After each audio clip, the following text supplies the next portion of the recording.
huge deployment of US battle tanks and military equipment to Subic Bay, Philippines. Recently, the United States has deployed numerous battle tanks and military equipment to Subic Bay, Philippines. This strategic deployment of military could be a game changer when it comes to war with China. The Philippines has been a long-standing US ally in Asia, which could help protect US interests and Taiwan's future. But how could the Philippines play a major role in a war with China? And most importantly, what response can it trigger from China? Join us today as we explore the recent deployment of US military equipment in the Philippines and the Philippines' history as a US ally in Asia and the implications of the recent move. In the early 20th century, the US quelled a rebellion leading to the Philippines becoming a US colony. In 1942, the Japanese invaded and occupied the country for a brief period. The US reclaimed control in 1944, engaging in conflict with the Japanese. Following the conclusion of World War II in 1946, the US relinquished its authority over the islands and acknowledged Filipino independence. However, the onset of the Cold War brought new dynamics. In 1951, a mutual defense treaty was established between the United States and the Philippines. From then until the 1990s, the US maintained military bases in the Philippines. During this period, particularly in 1951, the Soviet Union posed a threat, as did China, which had close ties to the Soviets at the time. Following the 1970s, China evolved into a de facto ally of the United States. Following the conclusion of the Cold War, the Philippines opted to terminate the presence of US bases on their soil, leading to the closure of facilities such as the Subic Bay Naval Base and Clark Air Base in 1992. These bases collectively accommodated 20,000 US troops. However, despite the closure of these bases, the Mutual Defense Treaty between the Philippines and the United States remained intact and remains active to this day. In the years that followed, a new agreement was established in 1999, known as the Visiting Forces Agreement. This agreement outlined the terms governing the periodic presence of US military personnel and assets in the Philippines. Despite a brief period of uncertainty in 2020, when then-President Rodrigo Duterte threatened to abolish the agreement, it continues to remain in effect to this day.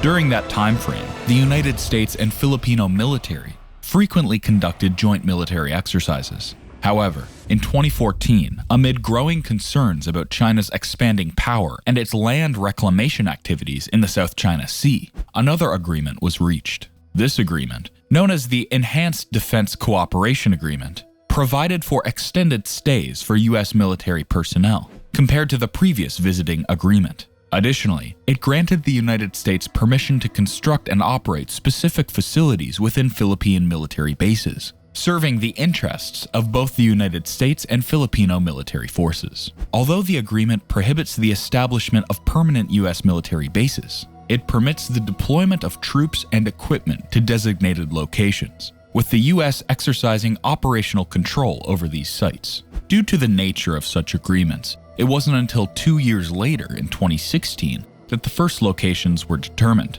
and an additional 2 years elapsed before the project was formally initiated. Looking ahead to the present day, the US military maintains 5 designated locations in the Philippines for deploying its forces. These include an army facility and an airbase facility situated north of Manila, along with 3 additional air bases located on islands in the southern region of the country. Notably, one of these bases includes a facility on Palawan Island, located just 200 miles away from a Chinese military installation on their recently constructed islands in the South China Sea. In the intervening years, the diplomatic relations between the United States and China have further deteriorated. Consequently, in 2023, additional locations within the Philippines were included in the list of areas accessible to the US military. Philippine defense officials have previously hinted at the US's interest in gaining access to 5 additional locations as of November 2022. Currently, it appears that agreements have been reached for 4 of these proposed locations. Philippine officials have revealed additional locations for new military facilities, including another site in Palawan, potentially on Balabac Island, although the nearby Bugsuk Island may offer more strategic advantages for an airbase. Another location is a facility at Lao Lo Airport in Cagayan Province, followed by a naval base facility in Camilo Base, and a facility in Camp Melchor in Isabela Province. These deployments will provide the U.S. military with a total of at least 9 facilities to accommodate troops, including Marines and Air Force units, and support for the Navy's ships, positioning them directly adjacent to China.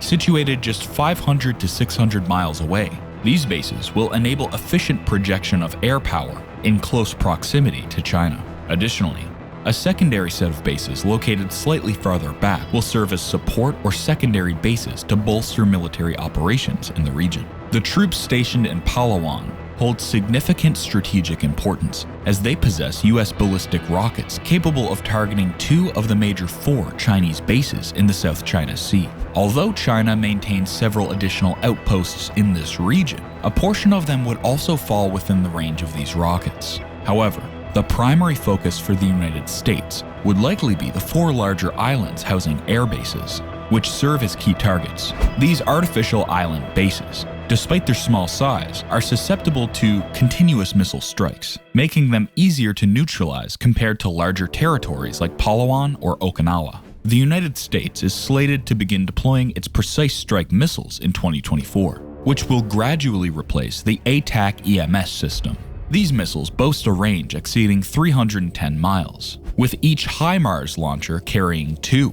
Although initially intended for static targets, plans are underway to equip them with a multi-mode seeker by 2027. This enhancement will enable the PRISM system to engage moving targets such as ships, significantly expanding its capabilities. Several variants are currently in development, with plans for deployment expected in the 2030s. One of these variants will utilize a ramjet engine, significantly extending the system's range to over 600 miles. Upon implementation, U.S. ground launchers such as the HIMARS will possess the capability to pose a threat not only to 4 major South China Sea bases, but also to reach deep into mainland China, possibly even reaching the Chinese island of Hainan. A noteworthy shift is underway within the U.S. Marine Corps, marked by significant transformations. The Corps has divested itself of its tanks and a third of its amphibious vehicle companies. Additionally, bridging engineer units have been discontinued, and infantry numbers are being reduced by over 20%. The Marine Corps is currently in the process of realigning its focus. While amphibious operations will remain part of their mission, there will be adjustments to their post-landing activities. One of the primary new roles will involve providing long-range precision firepower and actively engaging enemy ships with missiles, thereby assisting the U.S. Navy more directly. Significant changes are also occurring in the Marine Corps' artillery capabilities. Most tube artillery systems are being phased out, with only 5 tube artillery batteries planned, down from the current 16. These batteries primarily consist of 155mm guns with limited reach. The Marines are set to significantly boost their rocket artillery batteries, increasing them from the current count of 7 to a total of 21. Additionally, they will acquire anti-ship missile batteries, incorporating naval strike missiles along with new variants of Tomahawk missiles. Advancements in technology will lead to the deployment of even longer-range precision strike missiles, emphasizing the strategic importance of territories capable of hosting missile launch sites. The significance of missile ranges extends to airborne platforms as well, with aircraft serving as extended delivery mechanisms. However, the presence of the U.S. bases in the Philippines offers a crucial advantage in terms of persistence. By having bases in close proximity to China, the U.S. can maintain a larger fleet of aircrafts ready for immediate deployment, eliminating the need to rely solely on aircrafts from distant locations such as Okinawa or Guam, or solely on carrier-based aircrafts. Contrary to a common misconception, carrier-based air power cannot fully substitute for land-based air power due to various logistical and operational constraints.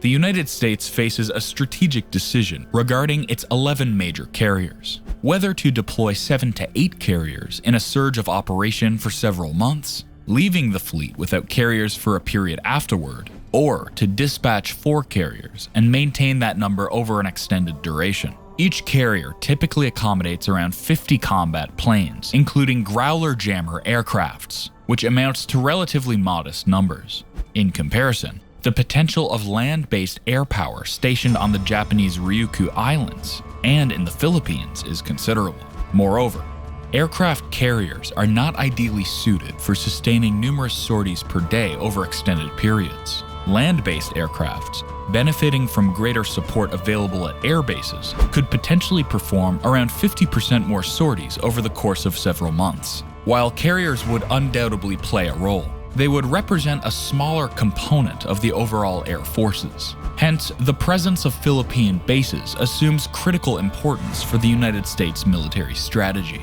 Without them, the closest US air bases are still notably distant from the Chinese coast, Taiwan, and particularly the South China Sea. Notably, the closest US air bases to these regions are located on the Japanese island of Okinawa. In the event of a conflict, it is plausible that the United States would also operate from other locations, including potential airstrips on nearby islands. However, absent the Philippines, these bases alone suggest the majority of United States strikes on China would originate from a singular direction. Incorporating in-flight refueling and adjusting flight paths could enhance missions over Taiwan. However, establishing bases in the Philippines would not only introduce a new threat dimension for China, but also jeopardize Chinese positions in the South China Sea. The absence of these Filipino bases would likely diminish the United States' capacity to effectively engage in conflict in the South China Sea, potentially by a significant margin. The announced bases and their locations alone notably increase the US's ability to respond swiftly around Taiwan, potentially multiplying its effectiveness several times over. This augmentation hinges on factors such as the final number and size of bases and the availability of civilian airstrips in Japan for US use. Furthermore, sea lanes are crucial for China's economy, impacting its ability to sustain long-term warfare. Even if cargo ships hugged the Chinese coast, United States forces would be strategically positioned to disrupt trade and undermine the Chinese economy, placing pressure on military naval fleets as well. However, the significance of the US facilities extends beyond their military capabilities. They symbolize broader political intentions and strategic influence in the region. Following a 6-year period of diminished cooperation between the US and the Philippines during Rodrigo Duterte's presidency, it appears that collaboration is now resuming. The US places considerable importance on the mutual defense pact it maintains with the Philippines, relying on it significantly.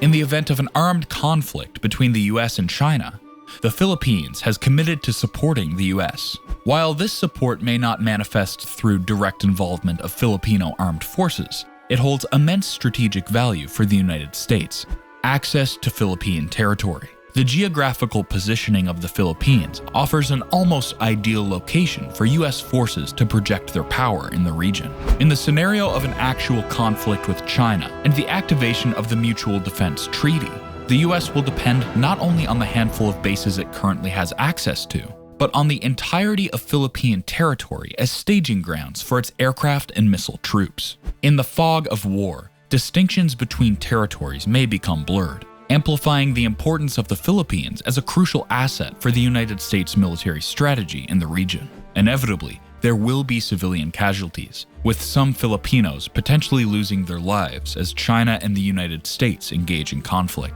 Initially, the US is expected to operate primarily from its existing bases. However, as the conflict progresses, it's anticipated that the US forces will maneuver around the Filipino islands to enhance their survivability and mobility. This strategic shift aligns with the recent reorganization of the Marines, aimed at achieving mobile and survivable long-range firepower capabilities.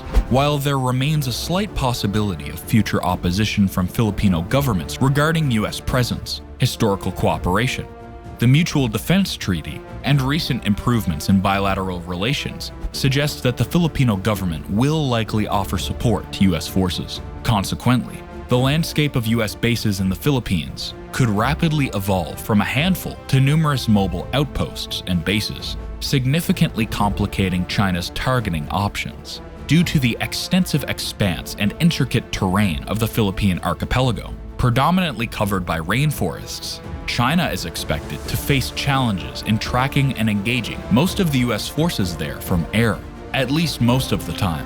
This predicament becomes particularly problematic as China concurrently contends with the necessity to maintain control over Taiwan amidst the constant threat posed by numerous bases in the Philippines. With limited resources, China may struggle to adequately cover all fronts, including safeguarding its South China Sea islands, countering the presence of US forces stationed in the Philippines, asserting dominance over Taiwan's airspace, and neutralizing potential threats from the Japanese Ryukyu Islands. Should Japan commit fully to supporting the US militarily, and with additional support from Australia and the UK, which appears likely, China could find itself outnumbered and stretched thin. However, it's important to acknowledge that this scenario represents just one of the possible outcomes. China's capabilities represent a constantly shifting and advancing target. Theoretically, even with the Philippines, the US might not be able to prevent China from seizing Taiwan, but could potentially inflict greater casualties upon China in the process. This is just one of many potential scenarios. Similarly, Japan's reluctance to grant the US full access to its territories illustrates the strategic importance of the Philippines as a potential launching point for US combat operations against China. In fact, the Philippines could become as crucial as Japan itself in this regard.